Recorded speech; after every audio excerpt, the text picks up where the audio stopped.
puji Tuhan, kabar baik juga kakak. Siap Ade. Bagaimana Ade?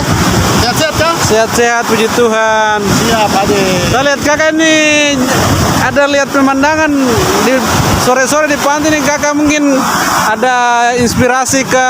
Betul sekali Ade, ini kakak ada lihat jembatan merah nih. Kakak bangga sekali karena pemerintah dan Presiden Jokowi sudah membangun kita salah satu aset yang luar biasa. Begitu. Itu yang kakak lihatnya sampai foto-foto. Weh, andalan memang jembatan memang andalan sekali kakak. Ade. Bagus sekali.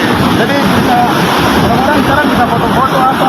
Tadi kakak mau di atas tapi ya di bawah saya biar bisa lihat gelombang. Betul sekali. Baru bagaimana Ade?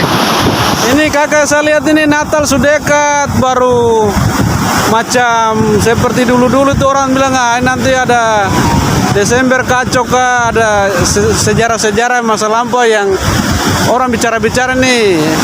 Saya lihat ini kakak ini salah satu pemuda Papua yang saya lihat ini punya integritas, kemandirian, terus punya kapabilitas yang luar biasa. Jadi Siap. makanya saya dari jauh sana coba saya tanya kakak ini dulu kak. Iya. Yo. Jadi ini kan tadi malam kakak ada diskusi dengan orang-orang tua yang sudah lahir di zaman Belanda. Iya. Jadi kakak sedikit tanya tentang masalah 1 Desember. Kakak juga sudah catat di HP sini. Iya. Kakak catat di HP sehingga yang pertama kakak mau bilang selamat sore, shalom, Shalom. Swastiastu Namo Buddhaya, assalamualaikum warahmatullahi wabarakatuh, salam sejahtera untuk kita semua. Memang pertama nih mereka bilang nih Papua nih adalah sungai kecil yang jatuh ke bumi. Papua ini betul-betul indah, ini alamnya indah, semuanya indah. Menjelang 1 Desember ini, mungkin saya akan mau kasih tahu fakta-fakta yang mungkin sedikit dibelokkan oleh Belanda pada saat mereka masuk jajah Indonesia, terus mereka melakukan ekspansi ke Papua, yang kita sebut dengan New Guinea waktu itu ya. Mungkin Belanda ketika dulu mereka jajah Indonesia itu dong hanya pakai Papua sebagai lokasi pengasingan. Lokasi pengasingan bagi para pahlawan kemerdekaan Republik Indonesia. Seperti salah satunya Bung Hatta yang dibuang ke Bopendikul. Belanda sibuk menjara Indonesia bagian barat dengan menyiksa saudara-saudara kita di Sulawesi, Sumatera, Kalimantan, dan di Jawa. Mereka juga terpojok nih akibat Perang Dunia Kedua. Akhirnya Belanda berbondong-bondong. Mereka lari ke Papua setelah mereka kalah dari Jepang ya. Mereka kalah dari Jepang. Kemudian mereka kembali menguasai Indonesia secara keseluruhan melalui agresi militer. Namun gagal berkat kekuatan dan tekad pengorbanan jiwa para pendahulu kita, yaitu para pahlawan. Namun Belanda berhasil mempertahankan status quo di Papua melalui konferensi meja bundar yang menghasilkan apa yang disebut dengan Republik Indonesia Serikat. Status quo Papua itu mungkin menjadi harapan terakhir Belanda untuk tetap memiliki koloni di wilayah Nusantara. Mengapa? Selain menjadikan Papua sebagai piala yang dapat dibanggakan di antara negara-negara di Eropa, Belanda tidak mampu menampung eksodus warga diasporanya jika harus kembali ke negara kecil sepenggal dusta yang pada saat ini hancur lebur akibat Perang Dunia Kedua. Pada saat itu ya, Belanda saat itu secara sadar tengah mencoba melanggar prinsip hukum internasional.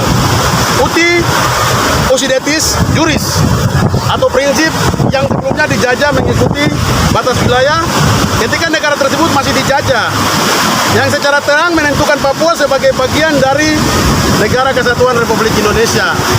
Karena sama-sama dijajah Belanda, strategi pecah belah ini atau divide et impera kemudian dijalankan Belanda melalui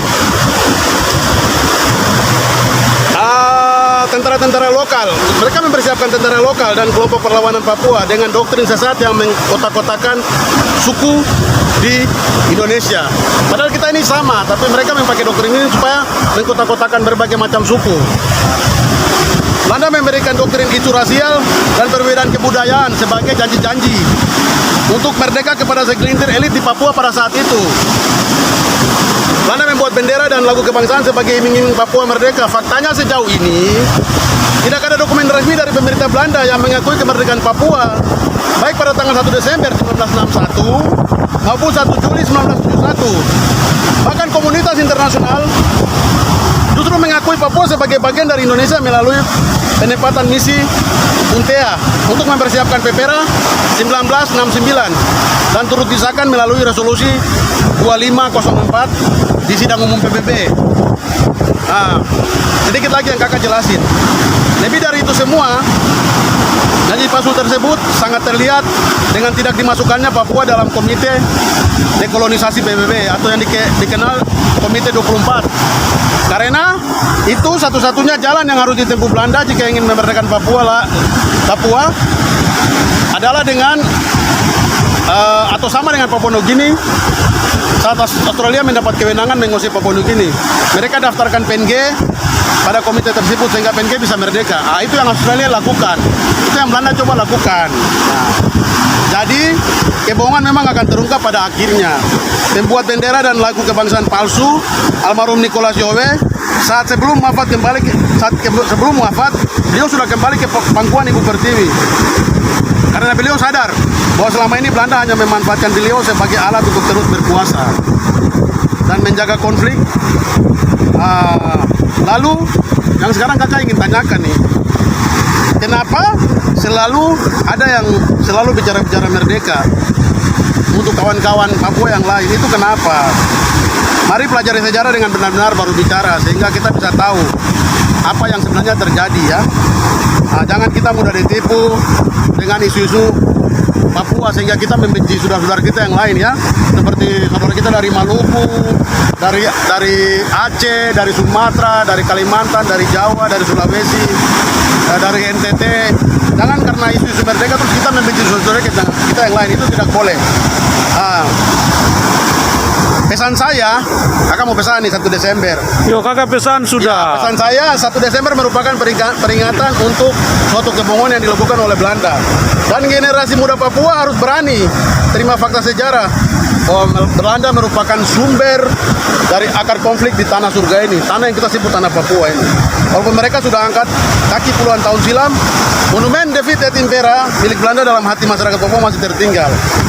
Sekarang tinggal bagaimana kita sebagai manusia mencerna kebenaran demi suatu kedamaian yang abadi. Shalom, Tuhan berkati Papua, Indonesia. Aduh kakak terima kasih banyak ya kakak. Kakak suka kasih penjelasan sama orang. Siap, terima kasih banyak. Tong mengerti nanti kakak pu penjelasan ini tong sampaikan ke teman-teman yang lain juga. Terima kasih banyak Ade. Pedom paham juga. Siap Ade, Tuhan memberkati kita semua Ade. Tuhan berkati juga, amin.